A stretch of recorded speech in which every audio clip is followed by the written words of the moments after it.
Hello, everyone, and welcome to episode number 82 of the Friday Nightmares podcast. I am one half of your hosting team this evening, Mr. Smoke Show Crawford, coming to you from the town of Swartz Creek in the county of Genesee, in the state of Michigan, in the United States of America, in the North American continent, in the Western Hemisphere, on the planet Earth, in the Milky Way galaxy. I'm fully vaxxed, boosted, and waxed, and ready to climax. And if you can, please get me wet and feed me after midnight. I'm the man with the glorious beard, aka Mother of Cats, aka the man with the humongous ego, aka Scott Housen, aka Scotty Too Hottie, aka Spanky, aka the traitor, aka one half of the awesome wrestling duo that is Bullet Club Old. Now bow down to me. And with me as always is... The thing is, Scott, no one can bow down to you because you're that short, so is Rob. So it would only be other munchkins. Actually, I think you two are part of the Lollipop Guild, if I recall. The Lollipop Guild, Lollipop Guild. That's the outfit you wear if you walk down to the ring. With him, as always, is Heather Powell, formerly that bitch. But no longer that, and Scott's pretending to sleep because even his girlfriend thinks his intro is too long. Like, even Erica's on my side that you are long-winded. Anyway, Heather Powell coming to you today from Waterdown, Ontario, Canada. Yeah, go ahead. Are you finally done with your long-ass intro? Good Lord. I'll say, I don't know where you and Erica are getting this from. My intro is just nice, short, sweet, and to the point. I don't know where this whole long-winded intro thing is, or you two are making fun of me about it. Erica assured to me there's lots of things that are sweet with you, so that's, it's, yeah, I know. I was waiting for the short and sweet part because of how... no. Or I'd be like, sure. Hey, as long as everyone gets where they need to, Scott. No one actually, because we're talking about sex, because that's what we talk about here on this podcast. We talk about sex? Well, we're both virgins, so we're both just hoping that one day that special person will come around that we can give our special little flower to. I cannot wait. Like I just want my virginity to mean something. Okay. Oh man, poor Erica. She got to learn what a slut I was firsthand. Yeah. Yeah, that part's not an act. Well, okay, it's a bit of an act. I'm not that much. Like, I don't bang everything that moves. I present that I do, but I don't definitely party as hard as, I present that I do. Yeah, I'm just one big liar. Bottom line is, you can't believe anything I say. Yeah, because, to get everybody caught up, the last time we recorded was May 5th. It is now June 2nd. Because of Scott. No. So we're clear.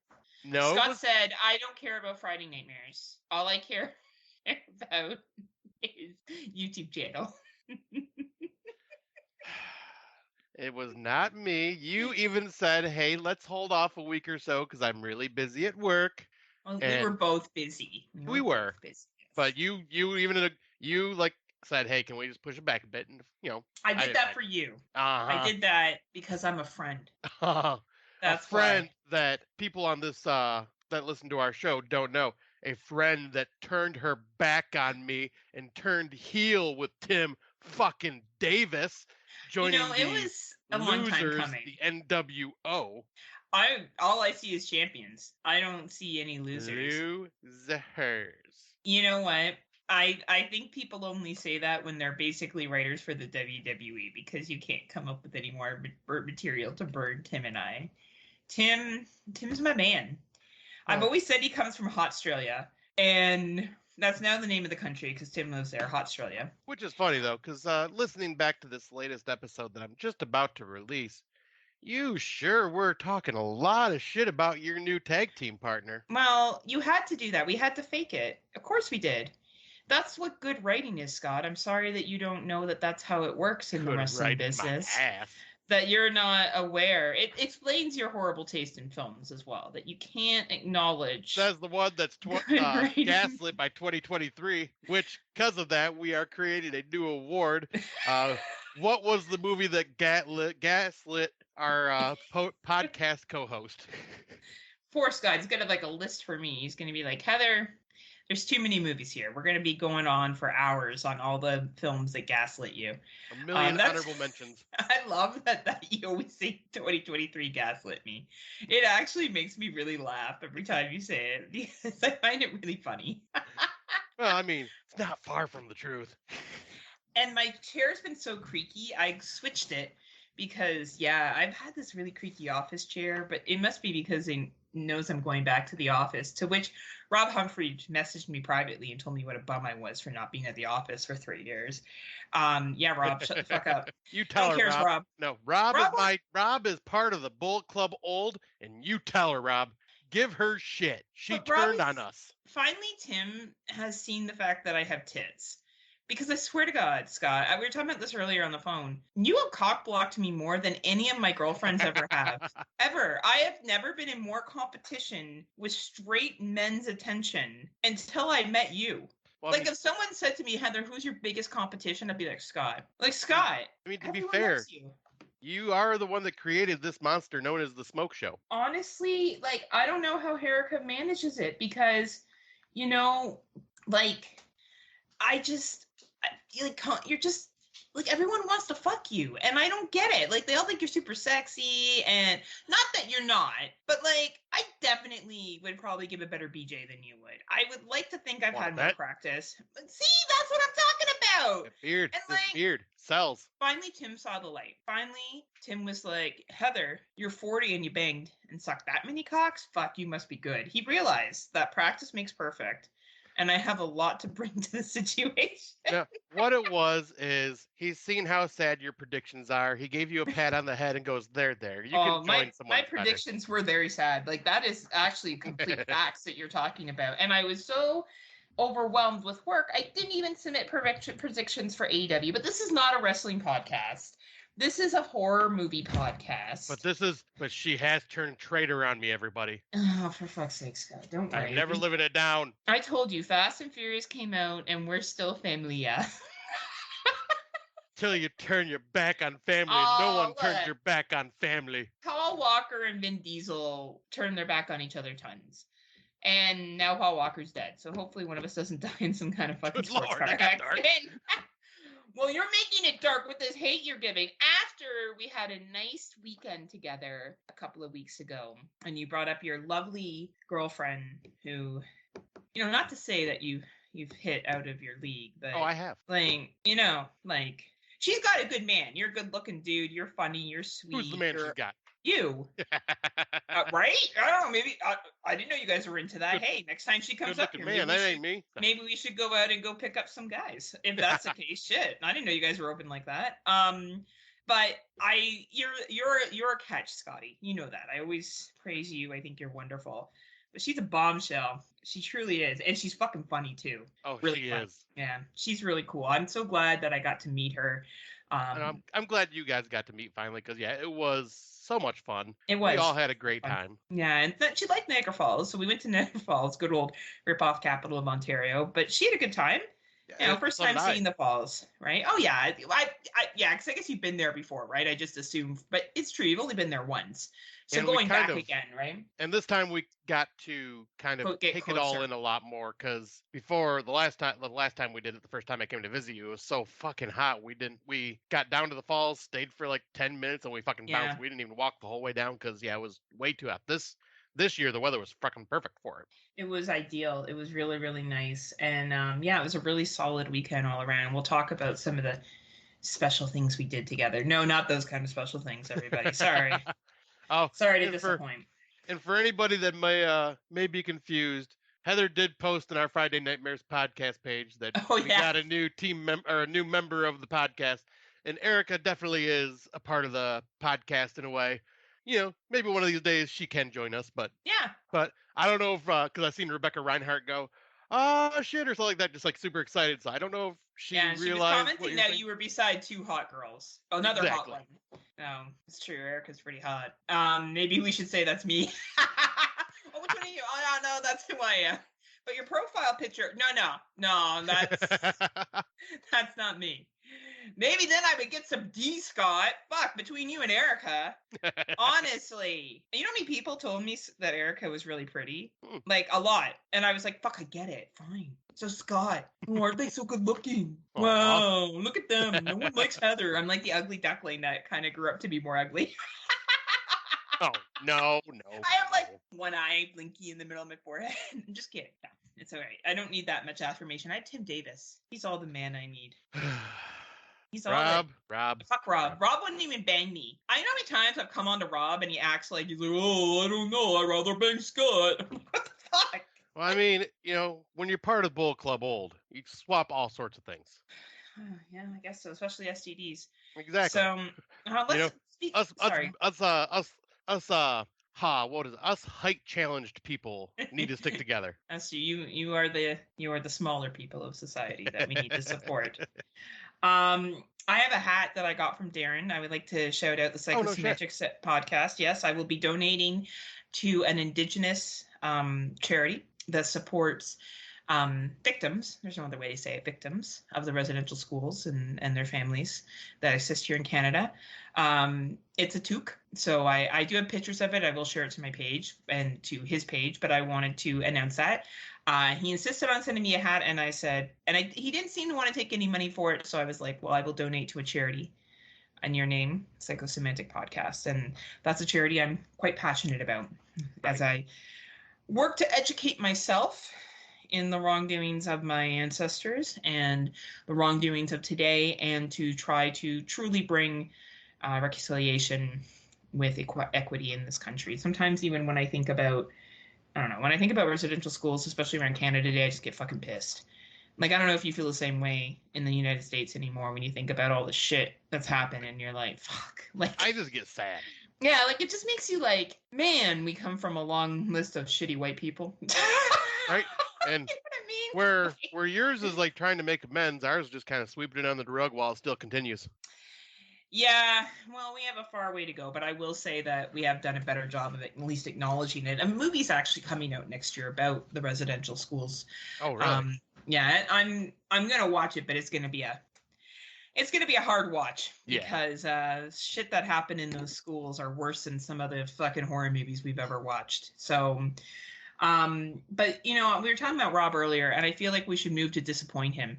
And the best way to disappoint Rob is to talk about our 2023 watches that he claims are 2022, or shitty movies that we tell him not to watch that he does watch.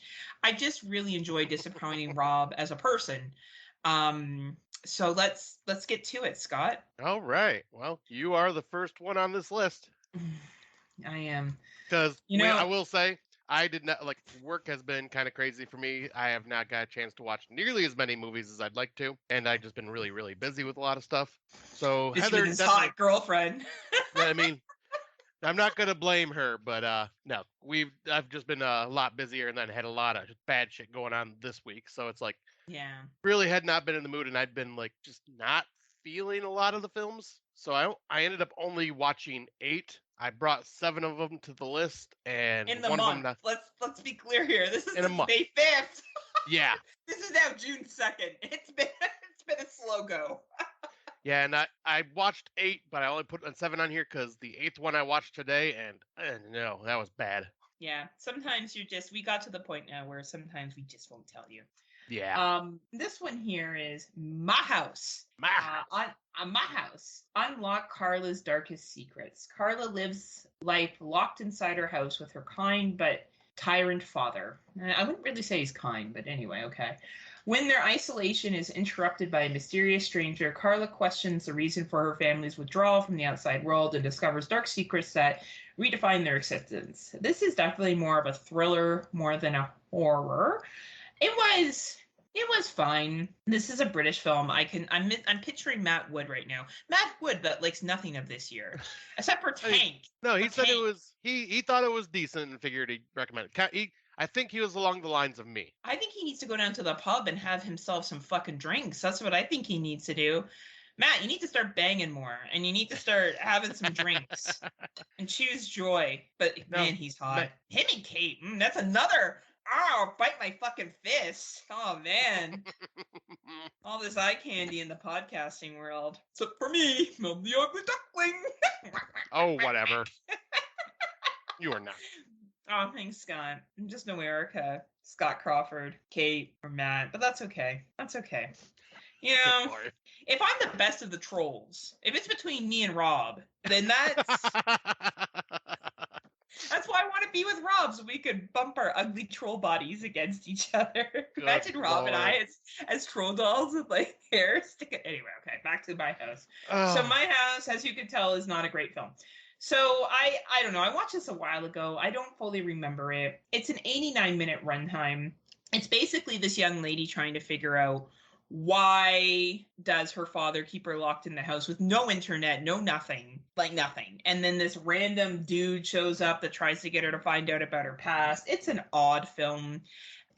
I wouldn't overly recommend it, but if for some reason you're Matt Wood and you want to watch it and tell me how bad it is, it's available on Apple TV, Google Play, Hoopla, Microsoft Store, YouTube as well for all rent. I don't necessarily recommend it on any of those. I would say there's some other stuff that's been a little bit better that have come out so far this year. yeah, I'll say I remember I started about I think I got about a half hour into it, and then I think it was might have been the following weekend after we got back from our trip, but like I know it was like Friday when I started it, and never went back to it, and There's a didn't reason. feel the need to. There's a reason. Yeah. Yeah. Yeah. But this next one, however, was pretty interesting. This one was called or is called The Fearway. There's a good reason it's the road less traveled. A young couple traveling down the freeway seem to be unable to get off the road after being hunted by someone intent on keeping them on the road. So, if you haven't heard, this is a road movie just because, they use the word road a couple times. But I found this one I found on Tubi. And I went to go tell Heather about it and realized she had already watched it. Go figure. She just didn't say anything to me about it.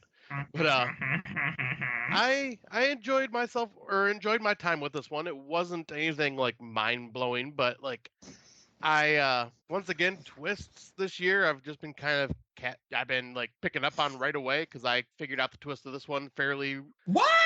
Like Get the fuck out of here! about You halfway did? through. Yep. You so smart. And normally I did. I did. yeah, normally I am dumb when it comes to twists, but this one, just this year for some reason, I'm picking up on them a little more easily. And yeah, this one had one that I thought was pretty interesting, but like I say, I ended up figuring it out, which didn't take away from the film at all. But I found the acting to be pretty good. I found the mystery behind what is going on to be really good, and the whole idea as this film like unfolds of what is happening I found to be very interesting. And what did you think? You know what? I thought this was pretty decent for low budget. I'd just like to announce that Sexy Matt Wood Bite Fist also watched this as well. Who else watched this? He gave it 2.5 stars. Who else watched it? Tim Walker. Aw, Tim Walker. What a nice dude. He always has his little puppies in his profile photos. Mm-hmm. Anyway, I thought for a low budget film, this was actually pretty interesting. I don't think it was anything that knocked the socks off. Tim Davis, I wouldn't recommend you watching this. I don't think you're going to enjoy it. But I thought it was, you know what, it kind of reminded me of a campfire story. Yeah. You know what I mean? Like, you would be telling this, like, obviously a shorter version of it, but you could tell this as a, 10-minute, 5-minute campfire story. I thought it was interesting. I think if you enjoy movies that have a reflective meaning to them, and you like movies that kind of are, you think it's going to be just about a simple thriller and maybe it gets a little more philosophical, then this might be a film for you. And if you like low budget films and you want to get an idea what kind of low budget stuff you would make, it is available to rent on Apple TV, Google Play, Plex, and Tubi. You can just watch it for free, which I do recommend. And YouTube, you can rent it. I think this is a free watch. Yeah, I wouldn't necessarily rent it. Yeah, I was gonna say if it's available on Tubi, watch it there. Don't spend money. Or Plex. Yeah, but at the same time, if this wasn't on a free service, I'd say this is a good $2.99 rental. Yeah, I don't know if I would go that high personally. I don't know if I would even rent it at all. But that being said, I don't think it's a horrible film. I think for a free watch on Tubi, it's good times. So I started watching this one and I thought it was silly and funny. Spoiler, Scott did not feel the same. It is called The Third Saturday in October, Part 5. And he's back again, just like the other times. It's part 5, Unstoppable Killer. Jeremiah Jack Harding is back in town after 7 years as he stalks and kills at random before chancing upon a football watching party. The game is, of course, between the long-standing rivals, the Alabama Mobile Seahawks, Tennessee A&M Commonwealth Chaos ensures an increasingly ridiculous fashion with invented murder and multiple love triangles. Hearts are broken and appendages are torn. This is the epitome of low budget, silly fucking making fun of every slasher that you can think of. I can't even think of who I would recommend this. The only person who I would recommend this to is Sander Kane, who's watched it. Yep. So yeah, that's it. Chris Jericho, who is also a fellow Canadian, he gave it 2.5 stars. I think that's a pretty fair rating. two Wait. and a half stars. The Chris Jericho? Yeah. No, actually, his name's Chris Jericho, and he's from BC. I know, But and not I was that gonna say one. Andy's a horror movie fanatic too, so He is, right? But I wouldn't say this is anything to write home about. I wouldn't really recommend anyone go out and watch it unless you want to see something very low budget and very silly. It is available to rent on all the usual suspects. But Scotty, I know you weren't a fan. Did you want to add anything? yeah, for this one, I think it was just a little too on the nose with its silliness. Like when I seen Third Saturday in October Part 5, and there was no other parts before it. This was the first movie ever made for this, but it was automatically jumping to a Part 5. I'm like, oh boy, all right, let's see.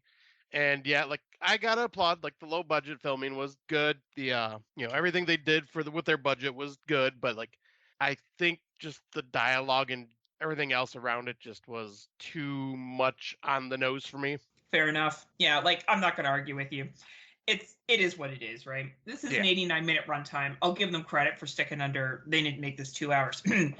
Skinamarink. So it's available on Apple TV, Google Play, Vudu, YouTube, Microsoft Store. If for some reason you feel so inclined that you want to go rent this one, it's not really a go ahead for Scotty and I. I can get to the next one. I don't think you've seen. Oh, wait, sorry. Oh no, we've definitely seen this one. Oh yeah, sorry, you switched the. Okay, you want to lead this in because it's kind of your baby. Yeah, so this one I know it's kind of a old hat at this point because May 5th was like I think I watched this like the weekend after or something like that. But this is Evil Dead Rise. And the synopsis is 3 siblings find an ancient vinyl that gives birth to bloodthirsty demons that run amok in a Los Angeles apartment building and thrust them into a primal battle for survival as they face the most nightmarish version of family imaginable. Yep, so this is like a new sequel telling of the Evil Dead series, and everyone on here knows my love for Evil Dead. I fucking love this franchise. I love the mean-spiritedness. I love the comedic ones. I love them all. And this one definitely follows the route of Part 1 and the Evil Dead 2013 remake, where it's just very mean-spirited. Holy fuck, did I love this movie. I loved everything about this. I thought the acting was great. I thought the characters were actually making pretty good decisions for like situations they were in. I found the claustrophobic setting like of being in a rundown apartment that is basically hardly any tenants left because it's closing down.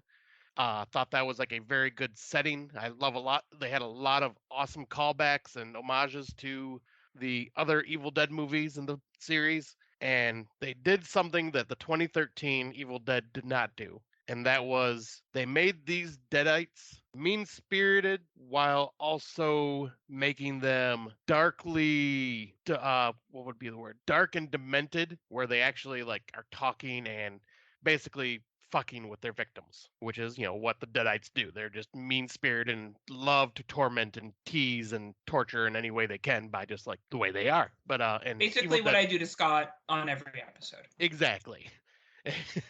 But man, this is a bloodbath too. Like there's so much gore in this. There's some really cool camera shots. Yeah, I cannot say enough good things about this. I fucking love it. It is fighting for my number 1 if it is not my number 1. 50 cups? It's doing 50 cups. 50 cups? What is it? Like, put up your Not saying it right. fisticuffs. Thank you. Like, I can't speak today. Yeah, man, I love this movie. I thought it was fucking great. I'm not the biggest Evil Dead fan. I think it's fine. I think the series is fine. It's just not my go-to like it is for you. But I thought this was fucking awesome. You know, for a 96-minute runtime, this thing fucking moved. It was great. And like Tim Davis said it best, or Daniel said it best. There's people in here that didn't make it that you were kind of sad about. Like, Yeah. it's been a while since I've watched the movie, and I'm like, oh man, that's too bad. Yeah, like I did not expect even some throwaway characters that were killed. I was like, huh, that's too bad, right? And besides the wraparound, which I felt was completely unnecessary. Yeah, it really was. It really didn't need that, but it didn't.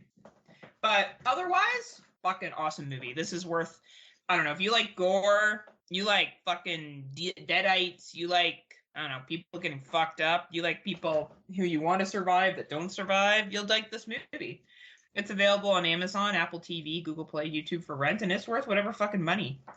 You want to? I believe it is also, I think, streaming on HBO Max as well now. Oh, Matt Wood only gave it 3.5 stars. What was wrong with it, Matt? What was wrong, Matt? Matt is just a very harsh critic. He's always had. Matt, was it not in Britain? Is that why you didn't like it? Is that why? Was it not at a club that you were DJing at, so you didn't like it as much? Matt, you didn't even come see me when I was in London, Matt. You remember? Kate did.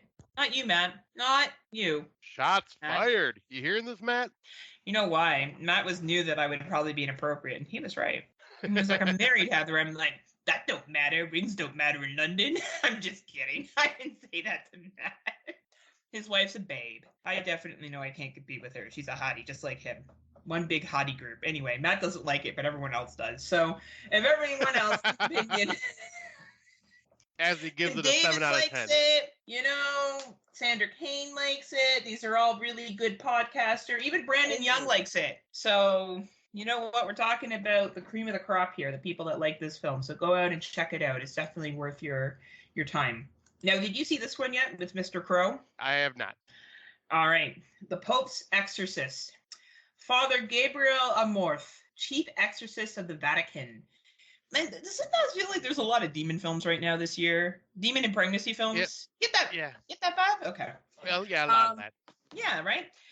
Investigates a young boy's terrifying possession and ends up uncovering century-old conspiracies that the Vatican has desperately tried to keep hidden. I'll be honest, the demon in this one is fucking jokes. Like, you know, like how the cleansing hour demon was funny? It had funny lines?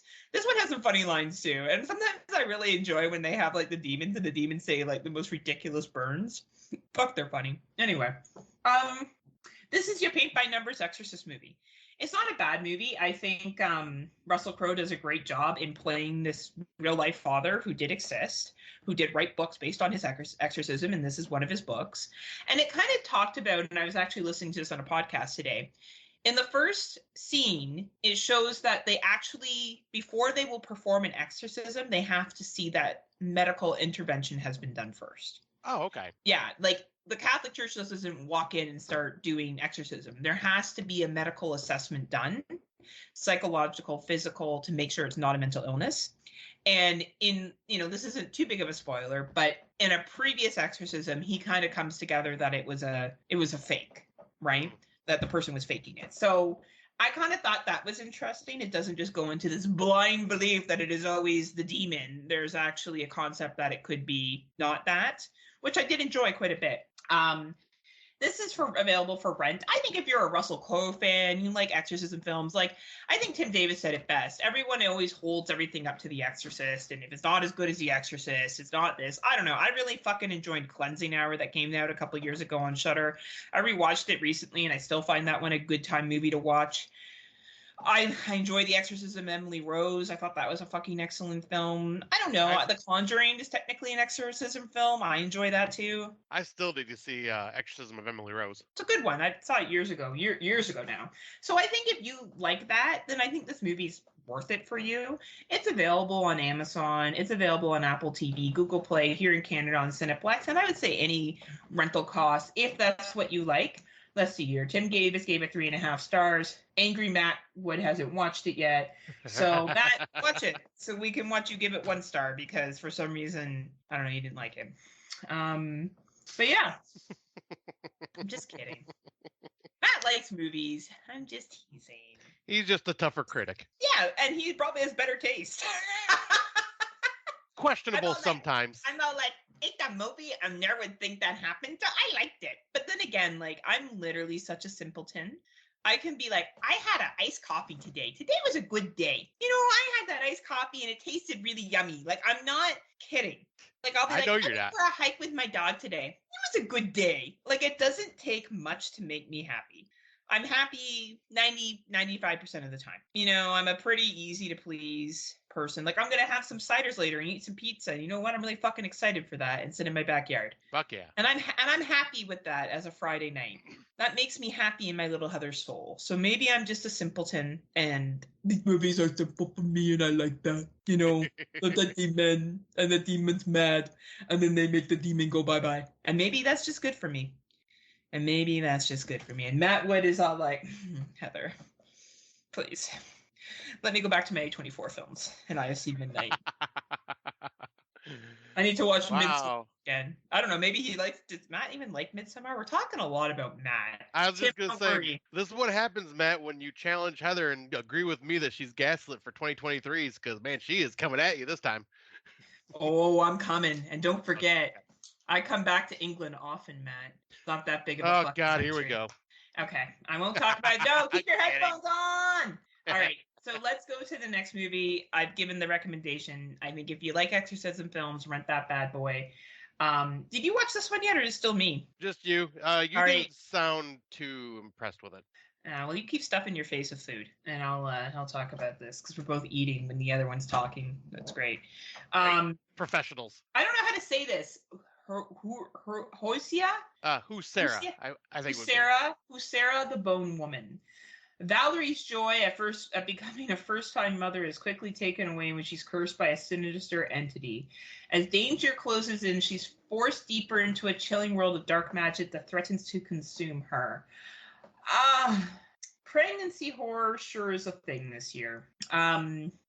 I think if this came out on another year, it may have a different impact on me. I think the acting is great. I think the movie does a great job of setting up a creepy atmosphere, but I think I'm tired of the subgenre. And I don't think that's the movie's fault. I just think I'll be honest, out of all the pregnancy horrors, this one's probably has the creepiest scenes. All right. It's the best magic kind of stuff that's out there. So it is available on the Shuddy. So if you do have the Shudder, I do recommend watching it there. Oh, Matt would like this one. He gave it 3.5 stars. Sandra gave it 4. Tim gave it 2. Oh, we don't know what Dave C gave it. That'd be interesting. There's a little question mark right there. Dave C from the Exploding Heads movie podcast. So if you have the Shudder and like me and Scott, you try to watch all of the 2023 drops on Shudder, check it out. If that's not a thing for you or you're burned out on pregnancy horror, I would say skip this one. Overall, not a bad film. I think it was a me problem, not the film problem. This is available if you want to rent it on Apple TV, Google Play, AMC, Amazon, AMC Plus. It is available if you are subscriptions to those. But honestly, if you got the Shuddy and you enjoy international horror, I believe this is Spanish. Check it out. It's well done. But pregnancy horror is a little overdone right now. It's a little tiresome. Yeah. Just a tiny bit. Right? Is it still me? Nope, this one will be me. Because you and I both watched this. Oh, yes, we did. All right. So, the next one is Pillow Party Massacre. After a bullying incident leads to tragedy, 4 former high school friends reconnect at a vacation home where a maniacal killer stalks the night. Well, this was the very first movie I watched after the last time we recorded. So, a month ago, and I'm going to be honest, I don't remember anything from it, but I do remember enjoying it. It is definitely a throwback style, low budget slasher. I ended up giving it 3.5 stars, but at this moment, I am struggling to remember anything that happens in this movie. I remember what happened. Basically, these 4 friends are involved in a prank that goes wrong. Their friend is supposed to fuck her boyfriend at prom, and they take pictures of her naked, and show them everywhere, which is sexual harassment. Anyway, and she kills her boyfriend, and then ends up in a mental institution or a clinical, psychological ward or whatever they refer to it as in That's the right. movie. And these young ladies get back together again, and they are stalked. It is not a surprise of who the stalker is. If you've watched a horror movie before in your life, you could probably put it together very early on with some hints that are dropped of who it is. But for a low budget, campy little slasher, it was fine. Tim Davis, do I think you'll like this? Tim, this will not be on your top 10, but if you're interested in watching some campy, silly little slasher, yeah, it's fine. Yeah, I don't I'd know. Maybe say. you'll be annoyed by the characters. I have no idea. Yeah, like I'd say, I think Tim Davis would be fairly entertained by it. Like I don't Yeah, think like it'd be nothing blown away, but special. it's a slasher film that is definitely taking takes its cues from like the old school slashers, and which we don't see nearly as much nowadays. So like, Yeah. and I think he would find enjoyment out of it. I don't think it'll be just anything mind blowing. I think if you walk into this film knowing that it's a cheap, silly little slasher, I think you'll be okay. Like, keep your expectations low and you'll have some fun with it. It's Yeah. available on Apple TV, Google Play, Vudu. Oh, and it's an 87-minute runtime. Microsoft Store. I don't know. If you like silly little cheap slashers, rent it. If not, skip it. I don't know. To me, that's the easiest solution here. Like, if this doesn't sound like it would be something for you, don't go on our page later and tell me how horrible it was. Or on your podcast, tell me how horrible it was. Or message me privately and tell me how horrible it was. I'm not recommending it. I'm just saying if you like cheap slashers, like you're cheap. Rob Humphreys. Rob Humphrey, don't watch this movie. Oh, fuck, he's gonna watch this movie. Well, he would like it. It has young ladies around the age that he seems to be interested in. Good lord. Anyway, what's the next two I one? have not watched. Oh, okay. Well, you bet. Go ahead and eat your salad while I carry this fucking podcast on my back. All right, I'll be watching like I'm watching Scotty his salad is the next name of this horror movie. Her worst nightmares in her house. Mourning the loss of her murdered sister. Oh, by the way, this is an uncorked classic, everybody. Yeah, they're back in town. Julie is left alone in a new isolated home when her tech genius husband goes on a business trip. She becomes trapped inside and must fight her fears to stay alive. This movie is like what is it? The one that we say, like a soap opera type, lifetimey type film. I do enjoy the smart house thing. I do enjoy how she tells off her husband at one point. But this is definitely more of a thriller than it is a horror. The ending is, I don't know. We could have seen this coming a million miles away. There was another movie about a smart house that was done last year, I believe. It was done much better than this. Watch that movie. This is, for some reason, if you really like thrillers, I don't know, Lance Lanford, your wife might like this, so maybe watch it with her to make her happy. I'll be watching. It's a 90-minute runtime. It's available on Apple, Google Play, Vudu, YouTube, Microsoft Store. Only rent this if you have someone in your life that really likes like lifetimey kind of thrillers. On to the next. On to the next is Possessed. Ah, yes. Netflix, international horror done right. They're getting back in the game. A teacher must put aside his personal traumas to rally his school in a fight for survival against a group of violent, possessed students. I'm not sure which country this movie was based off of. I think it's Malaysia. That's what it is. It's a Malaysian film. Let me make something very clear here. There's not tons of Malaysian horror out there. There's a lot of Thai horror. There's a lot of Japanese horror, but we don't always see lots of Malaysian horror. This was definitely one of their, like, I wouldn't say it was like the best horror film in the entire world, but I found it entertaining enough. At a 95-minute runtime, it did not overstay its welcome. People who you wanted to survive didn't. And it was actually pretty quick moving. I think for a Netflix watch, it was entertaining enough. I enjoyed it personally enough. I think Sander gave it 2 stars. Why, Sander? Why are you so mean? It's not bad. Trust me, Ensmen was worse. You probably heard me talk about it on the last episode. At least this had dialogue and a clear plot line that people could follow. So Shots it's fired, Xander. right. Yeah, Sander. I'm so smart. Look at me. I'm Sander. I got Skinamarink. No, I'm just kidding. I know Sander didn't like Skinamarink.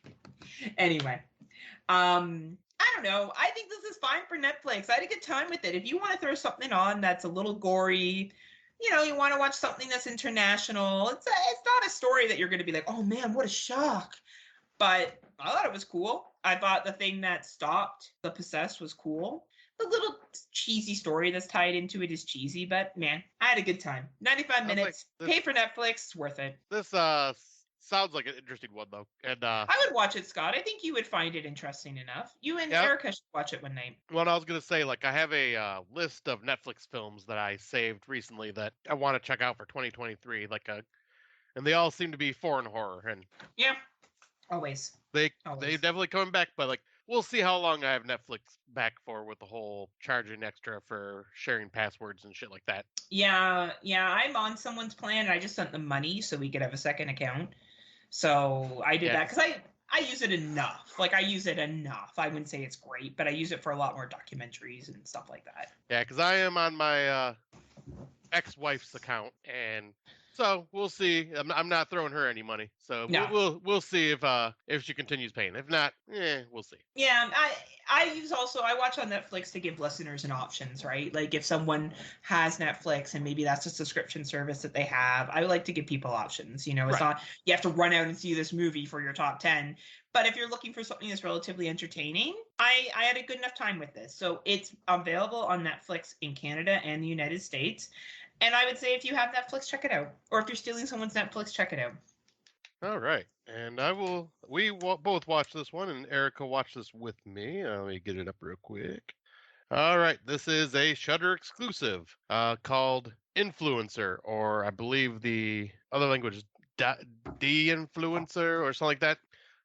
Be careful who you follow. While struggling on a solo backpacking trip in Thailand, social media influencer Madison meets CW, who travels with ease and shows her a more uninhibited way of living. But CW's interest in her takes a darker turn. So yeah, you recommended I check this one out, and yeah, so Eric and I watched this this previous Sunday, and yeah, I thought this was pretty entertaining. I thought the twists and turns that went on throughout this, like wondering what was going to happen, was really well done. I thought the acting was really well done. Yeah. Especially from the woman that played CW. She just... Canadian, by the way. Really? Yep. Nice. Yep. Up-and-coming Canadian actress, so... Yeah, like this one isn't a blow my mind type movie or anything like that. It won't be in my top 10, but I still enjoyed this one, and it'll definitely be one of the ones I'll think about for like the social media award that we do. Yeah, like I thought this was a good reflection of the influence culture without being it over the top and annoying. Yes. I thought it was a great mystery, and I would agree that CW is probably the best part of this. I thought she was great. Matt Wood gave it 4 stars, by the way. Looks like we've rekindled our friendship, Matt and I, just now. Sander gave it 3.5, so that's cool. We're still friends now too.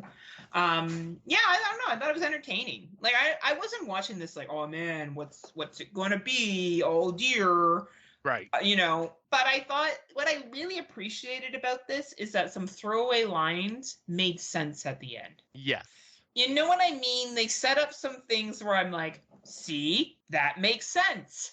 Good job, movie, for throwing something in earlier that comes back around in the third act, and you're like, that makes sense. Exactly.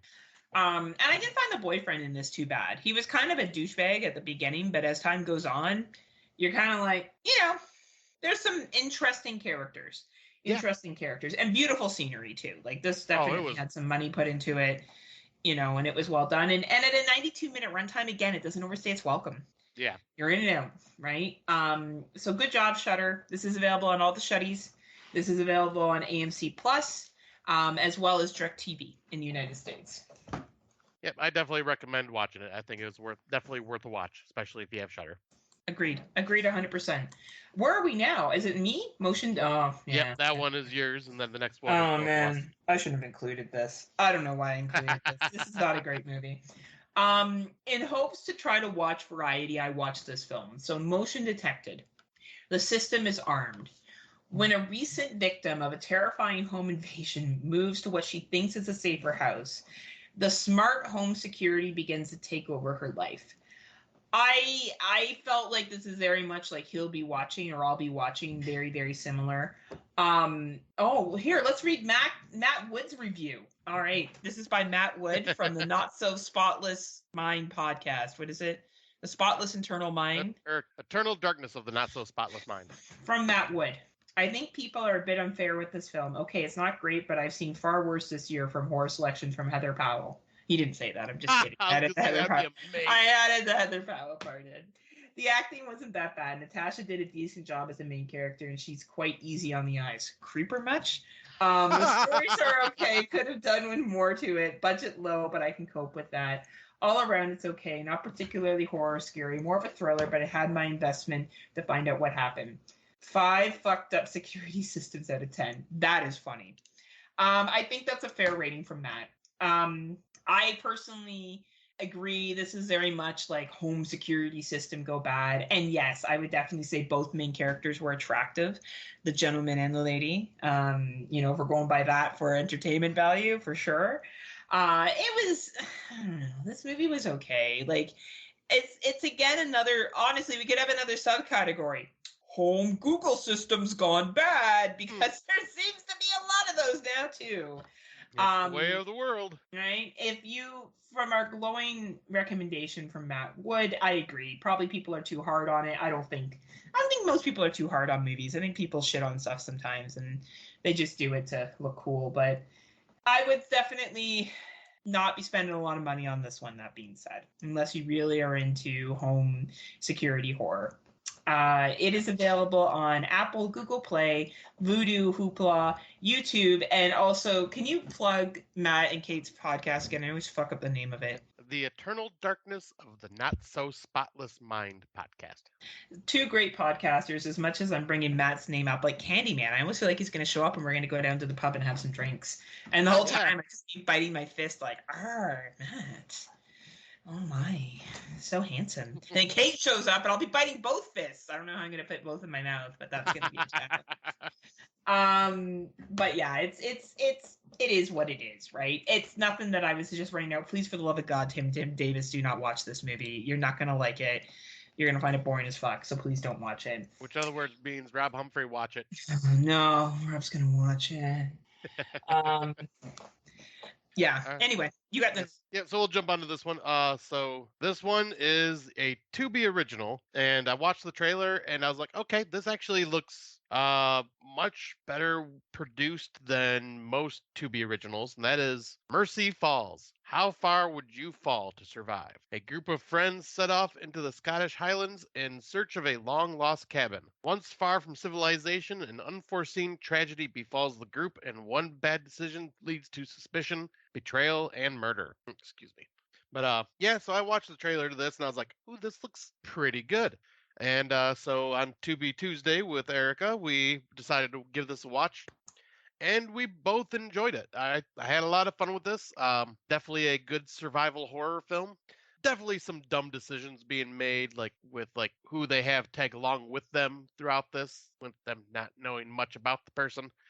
But I found it to go quickly. I think it was so it was a 103-minute runtime, but it ended up having a good pacing to it that I did not feel that runtime. And I thought the acting was all well done. Had some very tense moments, but I would say the only downside was some of these decisions were really dumb. And yes, you need bad decisions in horror films, but sometimes this one I'm just sitting here going, really, guys? Really? But yeah. But I don't know. Put them in the situation to make and the movie shit, right? Yeah, I thought this was okay. And you know what? I kind of wondered about the antagonist. Were they an antagonist truly? Or did they become an antagonist because of other people's actions? Right. That was the thing that I really wondered about. Because there's a thing that they do that I'm like, I could see that making sense. If you were in a situation where you had to make some hard decisions, maybe, and you were trained to make hard decisions. It was interesting. I'm glad you recommended it because I thought that it was really, really I like these survival films. Same. And I thought that it was entertaining enough. And for a free watch on Tubi, you can't really go wrong. Right. And once again, beautiful scenery with the Scottish Highlands. Right? Yeah, beautiful. And like, I don't know, Matt, watch this. It's on Tubi. Maybe you get that in Britain. I don't know. Is there Tubi in Britain? I'm not sure. I tried to look it up when I was there last and I wasn't able to locate it, but maybe it's something else in Britain. Matt, let us know if you're not mad at me, if we're still friends. We should be, because I've said how awesome you are, and same with Kate. It's true.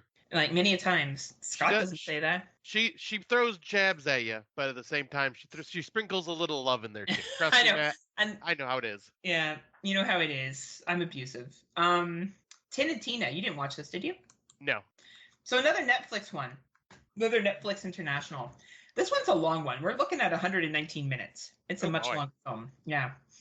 So after a traumatic miscarriage, Lola and her husband Alfredo adopt Tin and Tina, a lovable albino brother and sister, albinos. Thank you.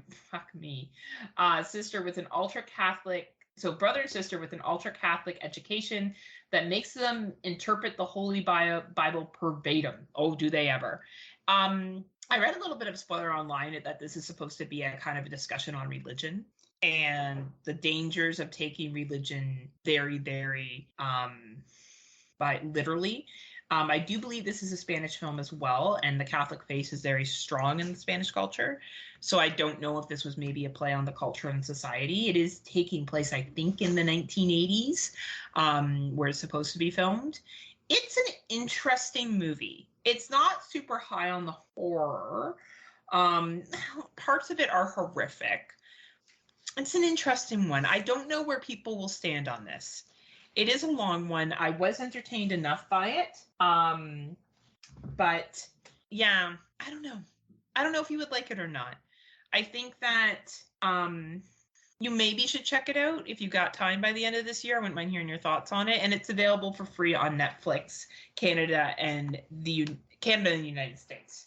Yeah, I'll say I added this one to my list, so I will definitely check it out. But yeah, it looks like Netflix definitely has quite a few on there recently that are some pretty hefty runtimes. Yeah, like I feel like Netflix is really, like, they are getting some quality films. This is a quality film, don't get me wrong. It's a well-made film. Right. I just don't know if it's like, oh man, like, gotta watch this here. You know, I would say it's interesting, especially if it's doing like a religious commentary. I think it hits the mark. But would I say to you, oh my God, top 10 material, top 20 material? Probably not. But if you have Netflix and, you know, you enjoy Spanish horror, this might be for you. Nice. Well, I will definitely give it a watch at some point and let you know my thoughts. Now, you've seen this next one because I think you told me about it. Yes. Yeah, so this one, Erica and I ended up watching this one on Saturday, and it is Malum, with a 92-minute runtime. Tagline is Feed the Demon. Synopsis is, a rookie police officer willingly takes the last shift at a newly decommissioned police station in an attempt to uncover the mysterious connection between her father's death and a vicious cult. Now, I think this is supposed to be like a straight-up remake of Last Shift from back in like early, like not early, but like 2015, 2016.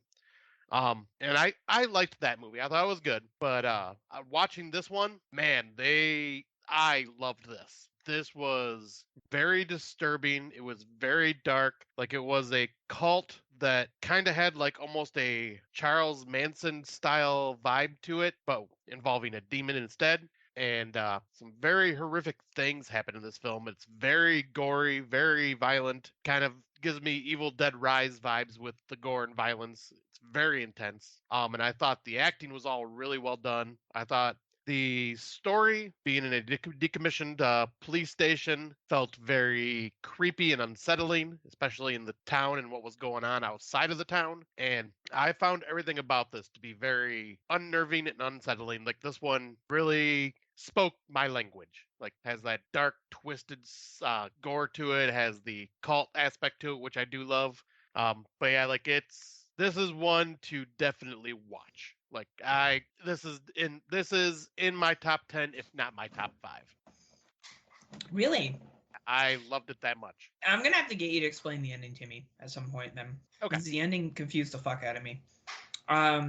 I never saw The Last Shift though, which I believe this is a adaptation of. Yeah, it's like a remake adaptation. I just found it kind of weird that they remade it only a couple years later. Cause yeah, I'll look while you discuss your thoughts. I'll It's look up. 2014. I looked it Yeah, up. so yeah, it wasn't even that long ago.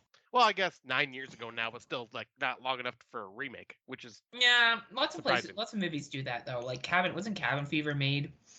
Yeah, The that remake one not was that far. also another weird one where it was like, why are you doing that? I definitely enjoyed this. I thought the gore was great. The suspense was great. I just found the ending confusing. That was the only thing that lost it for me. But I think in terms of a movie, fucking solid for all the reasons you listed. Well acted, entertaining, great gore. Probably what more people are looking for from movies this year. A lot of people have seemed to like it. I think Tim and Matt Wood should watch this. We brought them up a lot today. I feel like they might enjoy it. It is available on Google, Vudu, YouTube, Amazon Video, and I think if you like gore and I don't know, some intensity and kind of like an Evil Dead theme, you'll like this movie. I think that's the best description you can give. Yeah, because this is very dark and twisted. Very dark and twisted. Very dark and twisted. Definitely a high recommend from me. Right? So yeah, and it's what's the runtime? 92-minute runtime, and it does go pretty quick. So the last thing I'm going to talk about briefly is just a YouTube documentary, or sorry, a Tubi documentary that was recently dropped. Scariest Places in America. Count down 13 locations ranging from haunted houses to abandoned asylums and a slew of frightening places in between. This is really, really good. I think one of the reviews here said it best. This is basically a travel channel documentary produced by Tubi TV, and I really enjoyed it.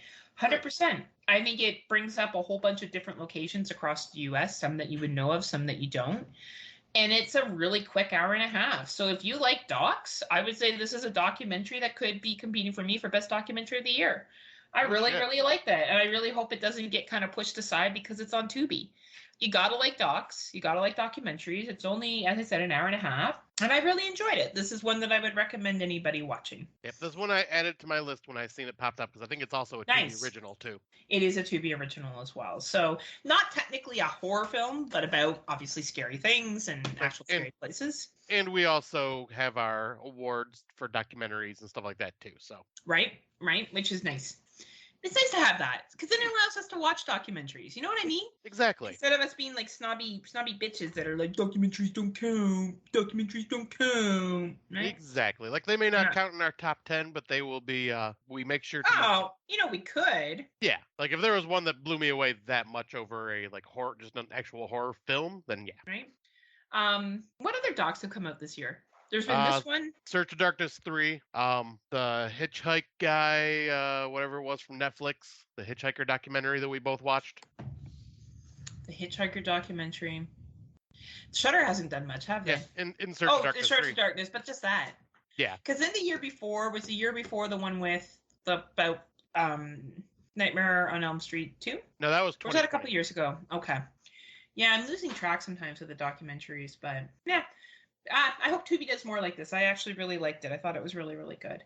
Yeah, I see they have another one. I'll let you know what it is, but Oh, nice. Yeah, I haven't watched it yet, but I seen they had another documentary out there. Oh, nice. Well, I look forward to hearing your recommendation because I am enjoying what Tubi is putting down. To be honest with you, I find it good. Yeah. Let's see. I think it's called Something Walks in the Woods. Oh, is it about Rob? Might be. Yeah, Rob walks in the woods. He's our little Bigfoot running around. Yeah. All right. So I guess I'll jump right into older watches. I just watched this one actually recently from Shudder. Have you seen Primal Rage? I have not. At least not the one from this year. I've seen one from like 2019 or 2018. Oh, that one, right? I think it's a similar story, but I'm not quite sure. There's a new party animal on campus, and she'll bring out the beast in you. A scientist at a Florida university inventively creates a rage virus while performing experiments intended to restore dead brain tissues in baboons. Sound like any movie we've heard of before? Few of them, yeah. Right, sound a little bit like 28 Days Later? Yep. All right. When a journalist for the college paper breaks into the campus, he's bitten by one of the infected baboons, and the virus soon spreads to a trio of rapists and a valley girl. Yeah, there's a really ridiculous rape scene that's in this and some pretty like stupid fucking language. But anyway, it's it's a typical 1980s kind of animal rights activist kind of film. It's on Amazon, Amazon Plus, Flick Fling, Shudder, and Shudder. I would say if you like 80s films and you enjoy these kind of animal cruelty and the animals fight back and fuck up humans and we get fucked up from the animals, then I think you'll dig this film. I think it's worth a watch. There is some very like 80isms in this with the way they talk and the way they treat women and all that other shit. But that being said, I did find it quite entertaining, and it is available on the Shudder if you have Shudder. So yeah. Nice. Yeah, I'll definitely check it out because yeah, that's definitely not like the one from 2019 or 2018. That one was about a Bigfoot.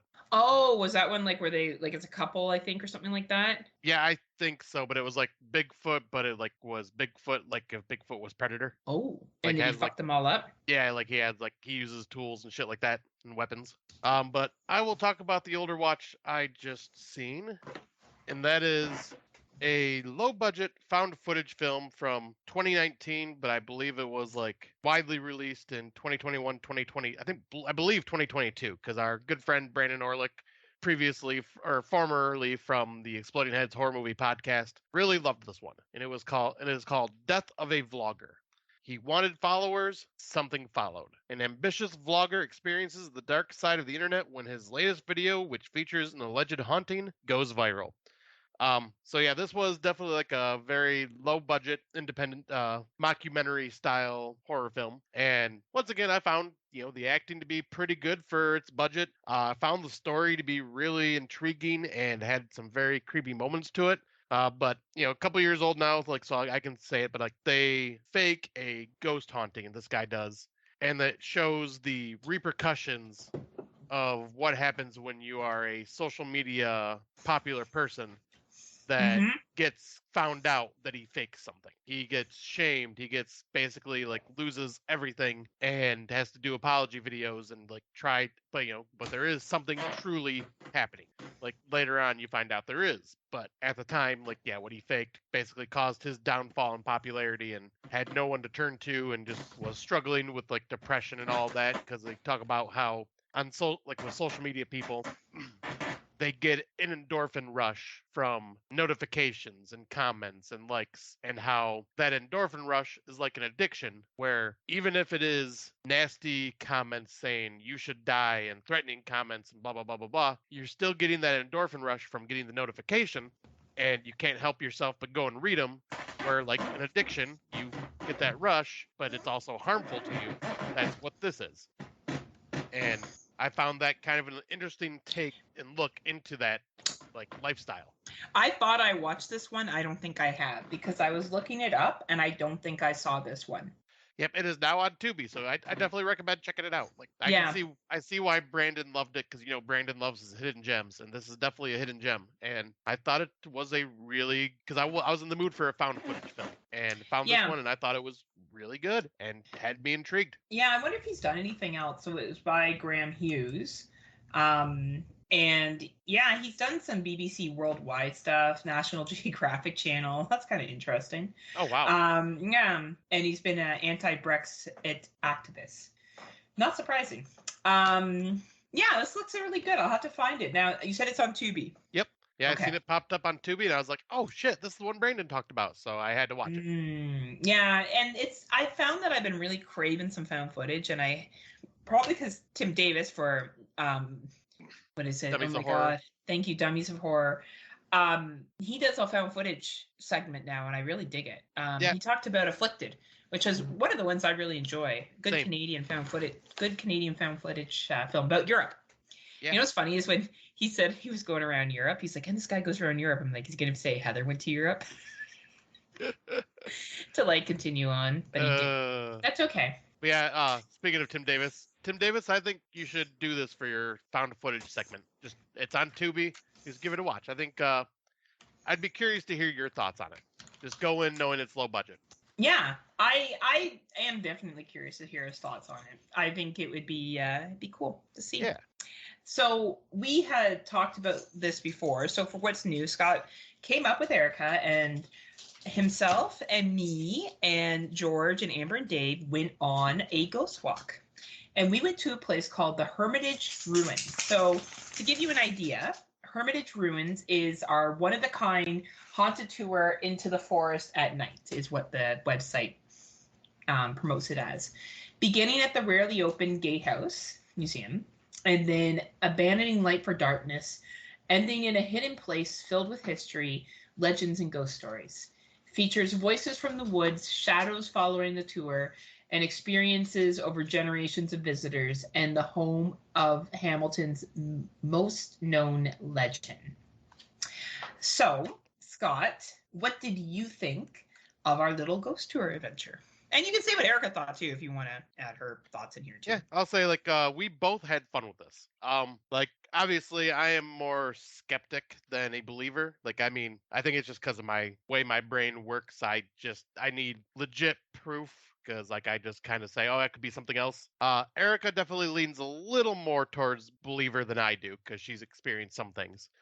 For me though, yeah, I'm a skeptic. So while I believed the history, there was definitely some ghost stories to kind of just get the mood going. What I felt like kind of like campfire tales, and I know she enjoyed it, and I enjoyed the hell out of it. I thought it was really cool. I love the setting of going into these woods. I loved the ruins. Like I didn't feel anything creepy at all, but I still just enjoyed the stories he was telling. I enjoyed just the history of it, and yeah, like this is totally my type of setting. Deep in the woods, abandoned ruins with like a history and story. And one thing I found to be quite amusing was there were a lot of people that were either feeling something or just getting spooked, creeped out by the whole thing. And the animals in the woods that were moving around behind us that came at the perfect time and like made everybody jump and freak out. I loved it. Yeah. So like, I did have a lot of fun with this. It's hard to paint the stage of how perfect it was. Yeah. Because unless you were there, right? So I walk in this area all the time. It's part of a 40-kilometer, for you Americans, about 20 miles of trails. And the Hermitage has a very, very long history. So there's certain stories that I couldn't agree with Scott Moore. Total nonsense. Things that are true. So right now it's been rebuilt. So the ruins have actually been restored. So they have the outline of the mansion. It's not the full mansion because the mansion burned down. But there was a time where people would go out to the Hermitage, but people stopped going because of cults meeting there. That was a well-known problem. That part right there really intrigued me. Yeah. So that I don't know if they did animal sacrifices and stuff like that, but I do know that the police were called there many a times. And there was multiple reports of incidences. Now, it's also been featured on Creepy Canada, which is a TV show. And I do believe that some creepy stuff has happened. So there's one part that is a little removed off to the side. It's like, I guess, where the guest house or whatever the whatever barn would be in. There's a legend. The bathhouse? The bathhouse. And there was the rich family that lived there. There was a servant that fell in love with the niece that was staying with the family that lived there, and he wanted to marry her. And of course, the father or the uncle refused marriage because not going to happen. And he hung himself, the young man. So the ghost tour gentleman was telling a story about a mother who took her daughter there to do a Kodak moment because there's this little windowsill that you can kind of sit behind, look in from, and people can take a picture. And as she took up her lens, there was an image of a ghostly man coming at her daughter with his hands extended. So the reason why I'm telling this long drawn out story is because without me sharing this experience to this storyteller earlier, I and my friend Anne had gone to that exact same spot 2 years earlier. And we had our dogs with us who were kind of like acting a little weird in the area, to be honest with you. They weren't overly thrilled. And it's like, oh, these are all the creepy things. You should go around where this little girl sat, whatever time this was, this guy heard the story about, and I'll take your picture. It was a hot day. Scotty had just come back from visiting. I think it was the Monday after Scotty left the first time. And it was hot. So I'm like, yeah, sure. So I walk around. And now this was not in an enclosed area. So this wasn't in between cement. It was outside the cement. I stood outside this window. And from the right of me, I felt what could only be described as Arctic air. I felt like someone turned on an AC and I was literally centimeters away from it and it was blowing into my fucking full side of my body. And I'm posing for this picture and I'm like, and can you please take the fucking picture? Because I was getting really creeped out. I still have the picture. Anyway, leave. I'm like, we need to leave here. I'm just not feeling comfortable. So when he told the story about this gentleman's ghost coming to this little girl on the same side in the same spot that I had my experience, I was like, Scott, I'm going to make you a believer like the X-Files. So that was my own personal experience with that situation. And, you know, we can point to tons of things, but it was fucking hot as hell. It was outside of the cement walls, so technically it shouldn't have been that cold. It should have still been warm because it wasn't cold on the left side and there was no wind. So it was a very, very creepy feeling. Could be happenstance, could be something more, but it was very good storytelling. And the tickets are quite reasonable. Like, it's only $15 Canadian for this. So like 50 cents American is what Robin said. But I think that's a pretty good deal for what we got. We got an hour and a half, almost 2 hours of a tour and stories and Yeah, I thought it was really really fun. Like yeah. I think I liked this one more than I did the downtown Hamilton one, just because Yeah. for one, we didn't have no Drama. insane drama experiences going on, which we talked to that tourist about, or the tour guide Yeah, we about. did. Like he knew about it because of like people complaining and you sending in the message that you did about it. Yeah. And my supportive message of yeah. how, like, yeah, we had some people that wanted to be problems. Yeah, and I should have just left it all left alone, but they didn't. And I did love the fact that he asked us to be an angry mob, and no one did besides me, and I chimed in. Rah, rah, rah, rah, rah. Oh my god, it was the best. It was the best. He loved you. You were definitely making the tour that much better. So it was a lot of fun. These things are always a lot of fun. I'm doing the next tour. So there's one more that I've done all the ones in Hamilton, but they have one at Castle Kilbride, which is a mansion that's about an hour away. A fully indoor traditional ghost tour inside a surprisingly haunted place while surrounded by Victorian beauty and art-adorned walls. Featuring the artist who should have been dead, stories of playful young spirits, a haunted antique comes home, and on our theory on how the ghost scared away a local minister. So I will be doing that at the end of July. So I will definitely let you know how that one goes. And yeah, I like this company. If you're ever interested, the company's called Ghost Walks. They have Ghost Walks in the Niagara, Ontario, Hamilton, Ontario, Toronto, Ontario area. And honestly, I really have enjoyed them. I think they're really, really solid. I think that they're worth the money you pay. All their tickets are anywhere between $15 or $16, and for what you get, it's a fun night out. Yeah, that was a really good deal for what you get. Right? So definitely recommend it, and it's also obviously a local company. Do you need to go take care of the Dexty? No, I think he's just barking at the people walking up and down the road because it is our festival this weekend, so there's probably a lot of traffic right now. He's like, get the fuck off my fucking road. Did I give you permission to be there? Oh, and he's going to be going nuts later because there's going to be fireworks going off. Oh, man. And more fireworks. Yay. Yay. Yep. Yay. I'll be sitting on my front porch watching because why not? I got a good view from my porch. That's right. Well, for Out of the Dark, we're going back to our trailer talk. So we got 3 trailers that we that we pulled out that we're going to talk about. Do we want to do Boogeyman first? I just put this here. Oh, never mind. Scott has to go handle some bitches, so I'll talk about Boogeyman first. So Boogeyman is actually being released this weekend. So by the time everyone gets out and hears this episode, Boogeyman will already be out in theaters. So a little bit about the movie Boogeyman. Boogeyman is a 2023 American supernatural horror film directed by Robert Savage from a screenplay from a bunch of people based on the 1973 short story.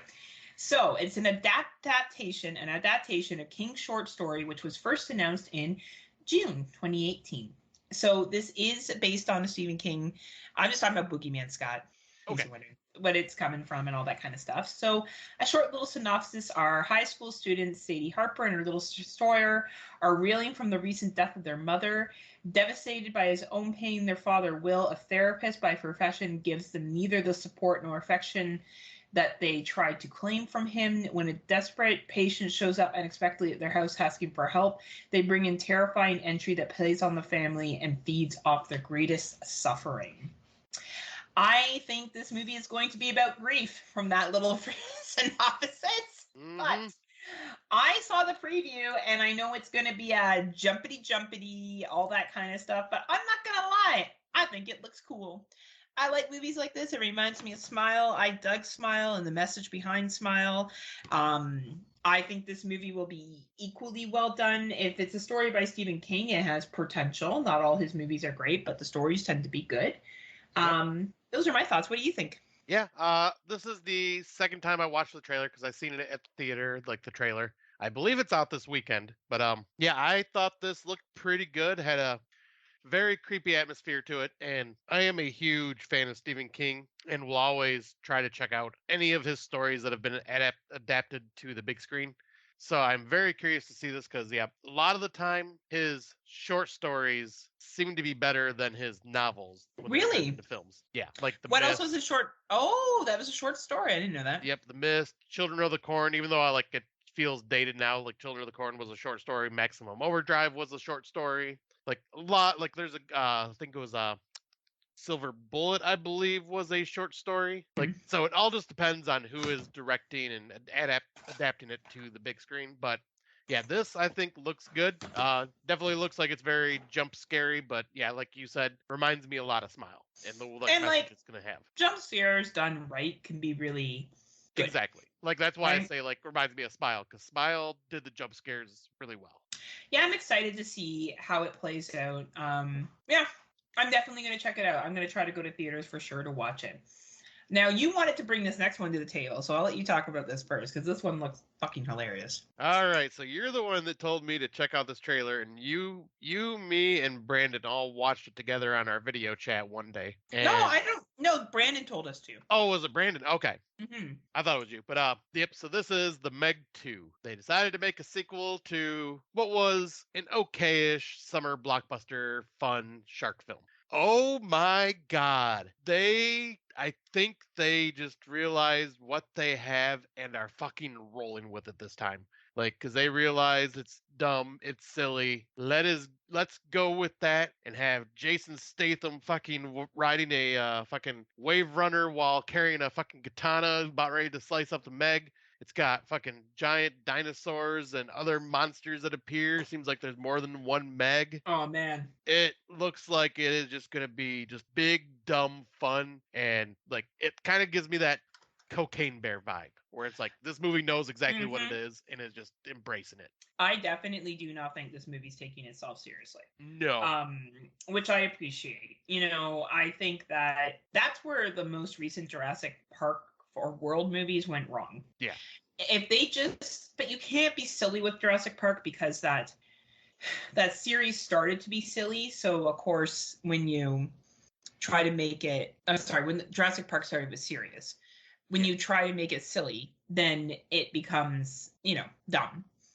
I don't think The Meg was ever supposed to be a serious movie. I always thought it was supposed to be a little silly and fun. And I just love that they're going all the way out with this, all the way out. Like I'm just watching the scene again where the Meg like eats a T-Rex, Yep. which is hilarious. Never would get that close to shore, but that's not the point. And like Jason Statham's just being Jason fucking Statham. Like that's all he's doing, And bless his Fast and Furious money hard. And and what's the other movies that he was in? Crank. Yep, Cranked. Like he's always just been like that action star, and Right. he's just kind of embracing that role in a silly giant shark movie. Fuck yes, I am in. Yeah, and I kind of respect that about him. Like he's not pretending to be something he's not. You know what I mean? Yeah. He's like, yeah, this is a dumb movie. Yeah, I'm gonna do fucking over the top shit. Yep. And Watch it or don't. And it's absolutely perfect for summer. Mm-hmm. This is definitely a summer blockbuster that Tim will take his kids because his kids can watch everything. Sharks. Right. And like I don't know. I think it'll be fun in the big screen and all that other shit. And the music that they have playing in the background of the trailer is really, really funny too. Yes. Like, it's well done. It really is. So I'm pumped. I'll definitely watch it. Why not? How could you not? And yeah, it should be entertaining. Now, I chose the last one. And you know what I'm excited about this one? Is I was watching it and I'm like, is that PETA? Is that who I think it is? It's PETA, isn't it? Who? You never saw the Hunger Games? Oh, I watched the first one, but like I don't remember anything from it. I swear to fucking God. Why do you not do anything that's pop culture? Like, why can't you just be Well, normal? I'd rather watch Battle Royale, which is what Hunger Games ripped off. Okay, sure, I've seen Battle Royale too, and it didn't fully rip it off, by the way. Because Hunger Games is a whole society. This is just like yeah, anyway. But it's PETA from Hunger Games, and it kind of looks like a mix between, what was the one with Nicolas Cage? Willy's Wonderland. And Banana Splits. Yeah. It looks like a lot of fun, I'm not going to lie. So what we're talking about is Five Nights at Freddy's. Sorry, I didn't get to it yet. Five Nights at Freddy's. So Freddy's is supposed to be like this pizza joint, I think it is, like a Chuck E. Cheese kind of thing. And PETA is in this role, and there's just a little teaser trailer, but fuck, it looks entertaining. Yeah, it looks like it's going to be a lot of fun. Yeah, it's a Blumhouse movie, and it's based off of the children's horror game Five Nights at Freddy's, the video game. And yeah, in the video game, you play as the overnight security guard, and the game looks boring as hell. I've never actually played it, but I've watched videos, and you're basically just watching security camera footage, and the animatronics start moving around the room and trying to get to you. So you gotta like time it right and lock the doors and stuff like that to keep yourself safe and survive the night. So I like what this is doing. It looks like it's taking that aspect, but cranking it up as more of a horror film. Like obviously it's gonna be probably, I wouldn't be surprised if it's PG-13 because I don't think it had a rating. But yeah, I don't think it's going to be a rated R type of film for sure. I agree. But it definitely looked like in the trailer there was like some Saw style traps and things like that going on, and it looked creepy. And I'm totally down for animatronics coming to life and just make like a fun, fluffy horror film. And this is going to be perfect because it's out October 27th, so right around spooky season. Spooky season! I can't wait till people just talk about spooky season. I don't know, man. I'm feeling this movie. I think it's gonna be fucking fun. That's what I think. I think it's gonna be a fun film, easy to watch. Where I think the Boogeyman is going to have a deeper message in it. Yeah. And I think the Meg is having no message in it. It's Nope. Fuck you. We'll put together a cheesy fucking movie if we want to, and you can suck our dicks. It's basically what I think the Meg is saying. Pretty much. Which I respect the game right there, honestly. Why not? But yeah, I don't know. I think it'll be a lot of fun. I'm excited. Yeah, I'm looking forward to all three of these. Like we're starting to see more trailers of things that are coming out theatrically that have me excited. Right? Yeah, I think we're getting to see some really, really good shit coming, and yeah, I'm down to pound. I'm ready for it. Me too. I'll say I definitely want some more good theatrical horror films. Yeah. I feel like it's been a slow year, as we've talked about. I wouldn't say it's been a horrible year because I'm gaslit. But I do think we need to see some stronger stuff. And I do think that with these films and some of the other trailers we watched before, we're going to start to see that a little bit more, which will be nice. Yeah, because I was going to say, I think I may have, at this point, finally a top 10 that I would be happy to have, but it's definitely not where I'd be struggling like I was last year trying to make my top 10, because they were, struggling as in there were so many good films last year. Now you're just struggling because, time to watch movies. Our watch lists are not what they used to be, people. We were used to be considered just lower than Mark Nato and others. Yeah, but I am. We have fallen. Yeah, because right now I am one away from 70 films. I am at 69 films.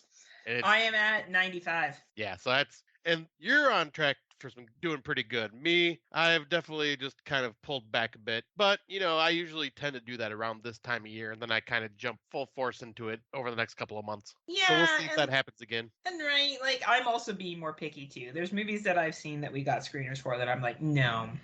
Yeah. Die Influencer, there's one that was about a cheerleader that gets kidnapped and no. Oh, I No. thought that was this influencer film that we just watched. No. Oh, okay. No, they're different. So Yeah. ignore me earlier when I said die influencer. I was As like, one I of the don't think it's a Dutch film, but hey, whatever. That's cool. Yeah, it doesn't matter, Scott. It's all good in the hood. But yeah, there's that. I shouldn't have watched Motion Detected, but it's like what Matt thinks. But Matt chooses joy. And I shouldn't have watched Dungeon earlier today. Dungeon. Oh Yeah. man, that sounds horrible. Hold on, let me look it up. Oh. Is it 2023 or is it Yep, it was 2022? a 2023 I found on Tubi, and the only reason I watched it is because it was like Dungeon. 65 minutes long or something like that. Okay, a lighthearted suspense thriller about a real estate agent taken prisoner by a deranged tenant. Yep. Oh, it's bad. It's bad. Oh man, this is low budget. Yeah, low budget, really bad acting. I should have watched the trailer, but I didn't, and I kicked myself for that one. How far did you get through this? I watched it all the way because I had it playing. Oh. I had it playing at work, like I said. The only reason I watched it is because I wanted something short, and I was like, "Hey, it's 62 minutes, perfect." Oh, it was filmed in New Jersey. I wonder if Brandon was in it. Probably was. So what happened? Did the real estate agent get out? Yeah. Okay. But no, don't even worry. Don't even waste your time. Tim Walker gave it a 1. That's what I gave it. Did it make you as mad as Skinamarink and Ensman made me? No, it didn't make me mad. It was just more like, oh, this movie's bad. Where Skinamarink, I'm going, why the fuck do people like this movie? Like, why stop trying to be unique and different? We get it. Fuck, we get it. Ooh, you're so special. Ooh, you're so unique. Wow, look at you. Wow, yay. I'd rather watch my friend's daughter jump on a fucking trampoline than watch some of those movies again. Right. Fuck my life. At least it'd be more entertaining. Anyway, well, don't watch Dungeon. Yeah, don't. Yeah, I can tell from that. That's why I left it off the list, because I was like, man. Yeah, that was a mistake. Yeah, but yeah. Got me one more movie closer to 70, so whatever. one more movie closer. Well, this concludes the 82nd episode of the Friday Nightmare Podcast. Thank you so much for joining us. Thank you to Matt and Tim and Sandra Kane for being such good sports. All of them have excellent podcasts. We plugged Matt's already, but Dummies of Horror is an excellent podcast. If you're not a Patreon, I recommend signing up to be one. If not, you can find them on Spotify, iTunes, I don't know, anywhere that you find podcasts. And Sandra Kane is part of the Cemetery Gates podcast, another excellent podcaster. Please check them out. Big shout out to Darren Wilson's, the Psychosomatic podcast from our Legion Brother and Sister Podcast Network. We are proud members of the Legion Podcast Network, and we are underneath the Kill the Cast feed. Legion Podcast has Patreon, which allows you to get extra, go in for codes and bonus episodes and listen to really smart podcasters. And Scotty, yes. Can you believe that maybe there's people out there that aren't patrons yet? What?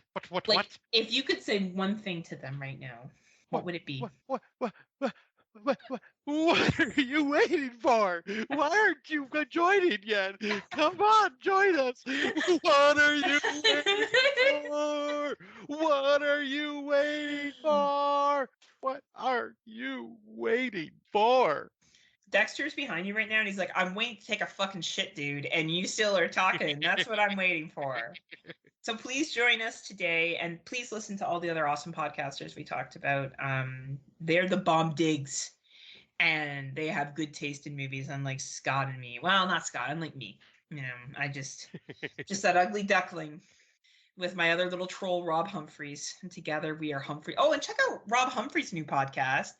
The Fuck You Nicolas Cage podcast. Let me get the name of it.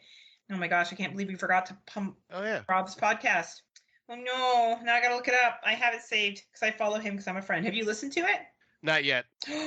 I'm still playing catch up on a bunch of other podcasts. Oh no, where is it, Nicholas? Maybe I'll have to look into my podcast that I follow. It's so awesome. Oh my god, this is such a horrible moment right now. Let me see if I can help find it. Yeah, please. I need you to find it right now because I look like a big dick. You have to cut out all the silence of us scrabbling through our phones being like, Rob, do you see this, Rob? Your tag team person didn't even care. He's going to be What? so mad. He's going to be like, how did you not remember my podcast? Oh, there it is. Okay. You got it? It's a I'm. fuck you, Nicolas Cage, isn't it? Let's see. Da-da-da-da. It is the Nick effin Woo Cage Cast. Nick effin Woo Cage cast. So they covered Nick Cage films. Oh my god, that took 20 minutes for us to talk about. Rob is not going to be pleased with us at all. But remember, Rob, I was the one that remembered, and I've listened to both episodes because I'm a friend. Maybe you should consider joining the NWO, Rob.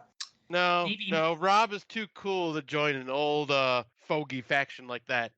I don't know, Rob. Who's a real friend here? It's a question you need to be asking. Rob, But him and remember, I'm the one that always recommends the gems to you.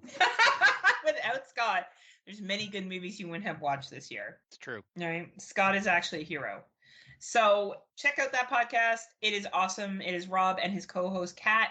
And if you like Nick Cage movies, it's a pretty fun podcast. And Rob's such a good podcaster. He has such an amazing podcasting voice, which he has. He has something. I have nothing. I have nothing but my ability to make fun of other people and then put ointment on their wounds.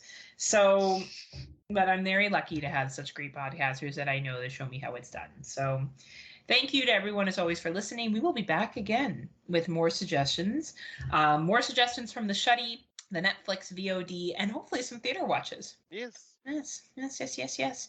So do you have anything to say to the good people, Scott? So until next time, kiddies, remember, not all heroes wear clothes.